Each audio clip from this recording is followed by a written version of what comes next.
National Weather Service in Grand Forks has issued a severe thunderstorm warning for northern Richland County and southeastern North Dakota until 4:30 p.m. At 3:35 p.m., severe thunderstorms were located along a line extending from near Leonard to near Hamlin, moving east-northeast at 40 miles per hour. Hazard: golf ball-sized hail and 60 miles per hour wind gusts. Source: trained weather spotters.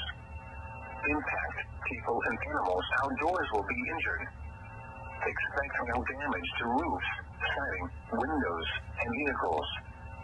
Expect wind damage to roofs, siding, and trees. Severe thunderstorms will be near Barney around 3:55 p.m. Morton around 4 p.m. Colfax, Galva, and Dwight around 4:10 p.m. Abercrombie around 4:20 p.m. This includes Interstate 29 between mile markers 19 and 48. For your protection, move to an interior room on the lowest floor of a building.